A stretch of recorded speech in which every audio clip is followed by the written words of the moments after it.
할렐루야. 오늘은 9월 25일 주님의 날 복된 주일입니다.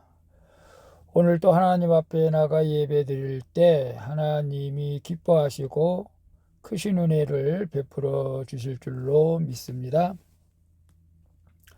오늘은 고린도전서 14장 13절에서 25절 말씀을 통해서 방언과 예언이라는 제목으로 함께 묵상해 보도록 하겠습니다. 먼저 본문을 함께 보도록 하겠습니다. 음성으로 듣기를 원하시는 분은 아래 주소를 클릭해 주시기를 바랍니다. 13절입니다. 그러므로 방언을 말하는 자는 통역하기를 기도할지니 14절. 내가 만일 방언으로 기도하면 나의 영이 기도하거니와 나의 마음은 열매를 맺지 못하리라. 15절. 그러면 어떻게 할까? 내가 영으로 기도하고 또 마음으로 기도하며 내가 영으로 찬송하고 또 마음으로 찬송하리라. 16절. 그렇지 아니하면 내가 영으로 축복할 때에 알지 못하는 처지에 있는 자가 내가 무슨 말을 하는지 알지 못하고 내 감사에 어찌 아멘하리요. 17절. 너는 감사를 잘하였으나 그러나 다른 사람은 덕세움을 받지 못하리라. 18절. 내가 너희 모든 사람보다 방언을 더 말함으로 하나님께 감사하노라. 19절. 그러나 교회에서 내가 남을 가르치기 위하여 깨달은 마음으로 5마디 말을 하는 것이 1만마디 방언으로 말하는 것보다 나으니라. 20절. 형제들아, 지혜에는 아이가 되지 말고 악에는 어린아이가 되라.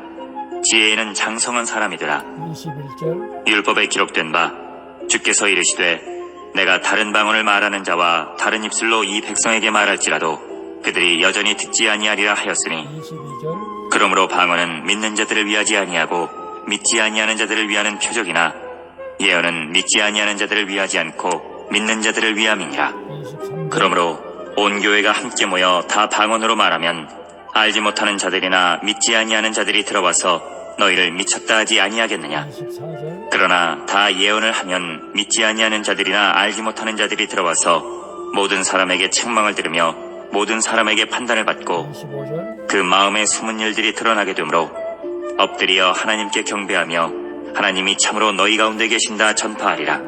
아멘. 25절까지만 봤습니다. 본문 요약은 이렇습니다. 바울은 방언하는 자는 다른 사람을 세우고자 통역하기를 기도하라고 권면합니다. 그는 방언보다 예언을 하고 지혜에는 장성한 사람이 되라고 격려합니다. 온 교회가 예언을 하면 믿지 않는 자들도 하나님께 경배하게 되리라고 말씀하시는 내용입니다. 질문과 묵상하기 1. 나는 가정과 교회에서 주로 내 말만 하는 사람입니까? 남의 이야기를 들어주며 소통하는 사람입니까? 요즘 영과 마음으로 기도하고 있습니까? 13절 15절 볼까요? 13절에 그러므로 방언을 말하는 자는 통역하기를 기도할지니 15절에 그러면 어떻게 할까? 내가 영으로 기도하고 또 마음으로 기도하며 내가 영으로 찬송하고 또 마음으로 찬송하리라. 바울은 방언에 대해 말하며 아무리 좋은 은사라도 하나님과 공동체 중심에서 벗어나 한쪽으로 치우치는 것이 얼마나 위험한 일인지를 거듭 경고하고 있는 것을 봅니다. 방언의 은사를 가지고 영으로 하나님과 깊이 교제하는 일은 분명 유익하지만 그것으로 공동체를 양육하고 세우지는 못하는 것입니다. 따라서 바울은 영으로 기도하고 찬송하는 것을 넘어서 마음으로 하라고 하죠. 즉 공동체 지체들과 소통하고 교제하라는 뜻입니다. 방언으로 공동체에서 인정받는 것보다 더 중요한 일은 내 믿음의 고백으로 힘든 지체들을 위로하고 격려하여 주께 인도하는 것인 줄로 믿습니다.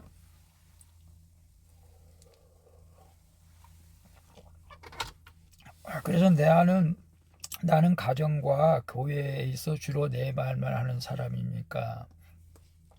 남의 이야기를 들어주며 소통하는 사람입니까? 요즘 영과 마음으로 기도하고 있습니까? 사람들을 주로 대부분 보면 그런 것 같습니다. 자기 말만 하는 사람도 있어요. 그렇죠? 그리고 또 어떤 사람은 잘 들어주는 사람이 있습니다. 사실 저 같은 경우도 저는 양쪽 다 하는 것 같아요. 제 말도 하고. 그러나 이제 가까울수록 제가 말을 많이 하는 것 같고, 좀 가깝지 않으면 들어주는 편이고, 저희 사모님은 말을 많이 하는 것이 아니고 남의 말을 많이 들어주는 편입니다. 특별히 성도들의 말을 많이 들어주기 때문에 성도들이 좋아하는 것 같아요. 내 말만 하는 것이 아니고 우리는 남의 이야기를 들어주는 것이 더 중요하다는 사실을 우리에게 좀 말씀해 주고 있는 것을 봅니다.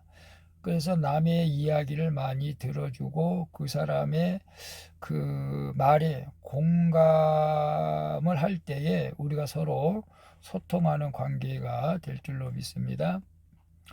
요즘 영과 마음으로 기도하고 있습니까? 영과 마음으로 기도한다는 것은, 영으로 기도할 수 있다고 하는 것은, 영으로 기도한다는 것은 나와 하나님과의 관계 속에서 둘이만 복대하는 것이죠. 즉 방언으로 막 기도하는 것이죠. 남들은 무슨 기도하는지를 잘 알 수가 없지만 나는 하나님과 영으로 교통하고 있는 것이죠. 그러나 그것이 무슨 유익이 있겠느냐 이거예요. 다른 사람들과 소통하면서 기도하는 것이 오히려 유익하다는 것이죠. 교제하면서. 마음으로 기도한다는 것은 상대방의 마음을 읽고 그 뜻을 헤아려서 함께 소통하고 관계를 맺는다는 것을 의미하는 것입니다. 그래서 우리가 가끔 통성기도를 할 때도 보면은 어떤 분들은 그냥 방언으로 하는 분들도 있습니다. 예를 들어 기도 제목을 내놓았어요. 우리가 이 사람의 지금 직장을 위해서 취직을 위해서 기도합시다라고 기도할 때 그냥 기도하자마자 그냥 방언으로 해대면 이 사람이 어떤 기도했는지 우리는 알 수가 없죠. 물론 직장을 위해서 기도를 했겠지만 듣는 사람, 안 믿는 사람들은 이해를 못하죠. 안 믿는 사람들은 도리어 하나님 지금 누구누구가 직장을 구하고 있습니다. 하나님께서 예정하신 좋은 직장을 허락해 주시기를 바랍니다. 하나님 좋은 길로 인도해 주시기를. 이렇게 기도할 때 그 기도 제목을 내놓는 믿음 약한 사람은 오히려 더 유익한 기도가 된다는 것을 우리에게 말해주고 있는 것을 것으로 이해하실 수 있기를 바랍니다. 2번 봅니다. 내가 하는 말을 깨달은 마음으로 하는 5마디에 가깝습니까? 방언으로 하는 1만 마디에 가깝습니까? 오늘 내가 내 생각에서 나온 말을 줄여야 할 장소는 어디입니까? 19절에 보게 되면 그러나 교회에서 내가 남을 가르치기 위하여 깨달은 마음으로 5마디 말하는 것이 1만 마디 방언으로 말하는 것보다 나으니라. 바울은 자신이 고린도 교인들보다 방언의 은사를 더 많이 받았다고 밝히죠. 하지만 교회에서 필요한 것은 1만 마디 방언보다 5마디 예언이라고 말하고 있는 것을 봅니다. 그는 이러한 분별할 수 있는 지혜에 대해서는 고린도 교인들이 어린아이에 머물지 말고 장성하기를 바라며 그들을 설득하고 있는 것을 봅니다. 여기서 예언은 단지 장래 일을 미리 말하는 것이 아니라 주님의 말씀으로 성도가 따라야 할 길을 제시하는 것을 가리키고 있다는 사실을 우리는 알아야 됩니다. 우리가 예언이라고 할 때 점쟁이처럼 우리가 내일 일을 막 이렇게 점쳐주고 그러는 것이 아니고, 하나님의 말씀이 이러하니 하나님의 말씀대로 우리가 살아야 할 때 하나님께서 우리를 사랑해 주시고 축복해 주신다는 것을 말하고 있습니다. 이에 오늘날 설교와 말씀 묵상에 해당하는 것일 수도 있습니다. 오늘 이 큐티가 오늘 예언의 말씀이라고 여러분 믿어질 수 있기를 축복합니다. 오늘 내가 하는 말씀 묵상이 나와 공동체를 세우는 예언의 첫 단계이며 지혜에서 자라나는 길인 줄로 믿습니다. 그래서 내가 하는 말은 깨달은 마음으로 하는 5마디에 가깝습니까? 방언으로 하는 1만 마디에 가깝습니까? 오늘 내가 내 생각에서 나온 말을 줄여야 할 장소는 어디입니까? 오늘 나는 정말로 쓸데없는 말을 많이 했구나 라고 생각하는 분은 바로 깨달은 분이죠. 저도 가끔가다 말을 조심해야 한다고 하면서도 입술에 재갈을 물려야 해야지라고 하면서도 또 가끔가다 내 생각 없이 말을 나와서 실수할 때도 들어 있었습니다. 그러니까 오늘 우리가 이제 말을 할 때는 그냥 생각 없이 말하지 마시고 내 말만 주장하지 마시고 하나님께서 주시는 지혜로 무언가 깨달았을 때에 상대방의 유익을 위해서 말할 수 있는 그 지혜에 장성한 사람이 될 수 있기를 축복합니다. 그래서 오늘 내가 내 생각에서 나온 말을 줄여야 할 장소는 어디입니까? 물론 사도 바울은 오늘 본문에서는 교회에서 우리가 깨달은 5마디 말이 유익하다. 그래서 깨달았을 때 말을 하라. 이게 교회에서 우리가 말을 많이 하는 것보다, 물론 전혀 안 하면 또 대화가 안 되지 않습니까? 어느 정도 대화를 하지만 특별히 아무 유익도 덕도 남이 알아듣지도 못하는 자기 말만 하는 것을 좀 우리가 좀 삼가해야 되지 않겠나. 그리고 물론 어느 교회뿐만 아니라 일터에서든지 가정에서든지 어떨 때는 꼭 우리가 영적으로 깨달은 말을 하라는 권면의 말씀인 줄로 믿습니다. 3번 봅니다. 내게 하나님이 참으로 함께 계심을 깨닫게 해준 공동체는 어디입니까? 하나님이 나와 함께 계심을 전하고자 오늘 내가 적용해야 할 말씀은 무엇입니까? 25절에 보면 그 마음에 숨은 일들이 드러나게 되므로 엎드려 하나님께 경배하며 하나님이 참으로 너희 가운데 계신다 전파하리라 라고 말씀하고 있어요. 교회는 세상의 부패를 막는 소금이며 세상을 비추는 빛입니다.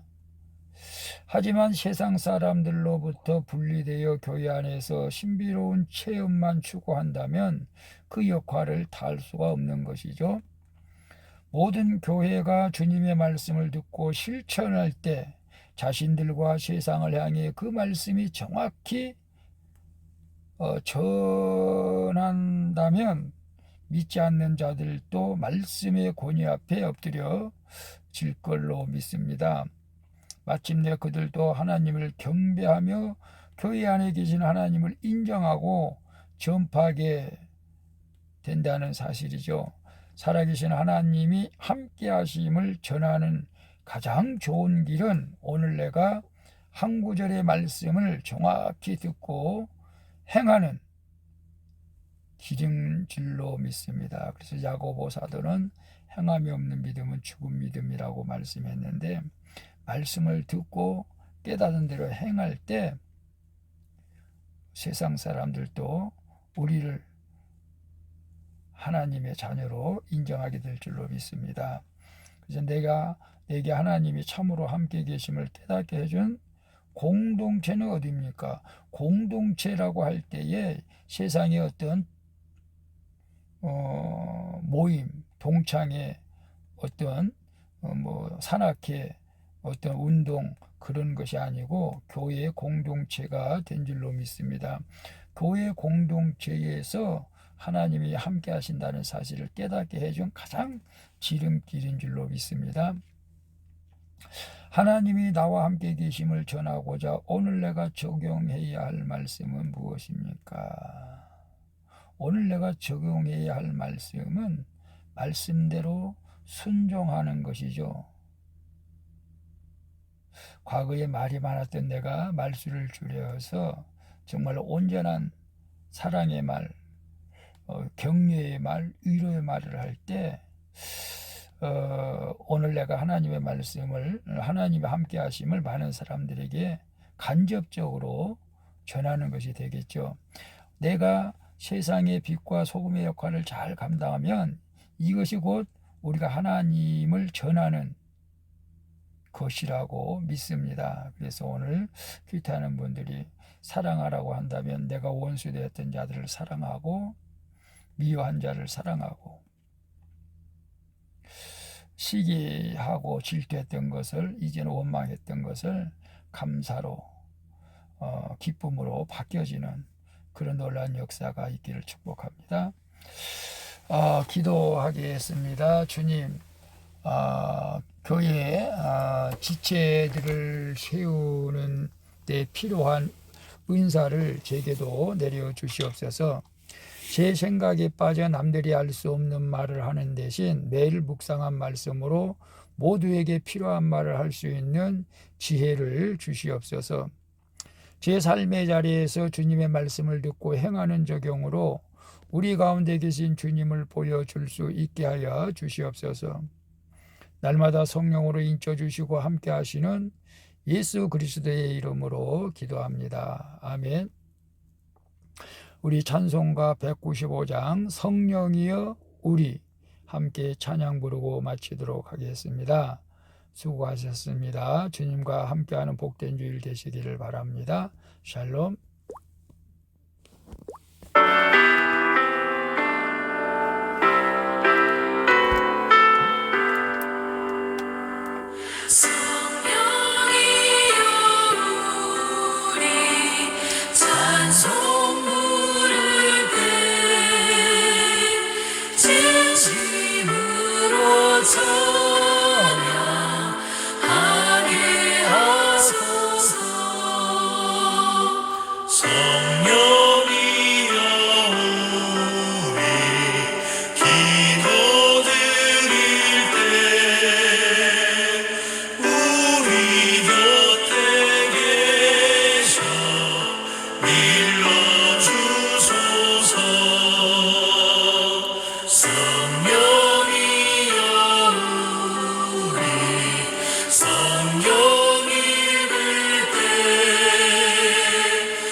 성령으로 기름 부어주시고 지혜 없는 자가 되지 말고 지혜 있는 자가 되어서 주님을 기쁘게 하는 자가 되어주게 하여 주옵소서. 전도할 때에 지혜로운 말씀 주시옵소서. 성령이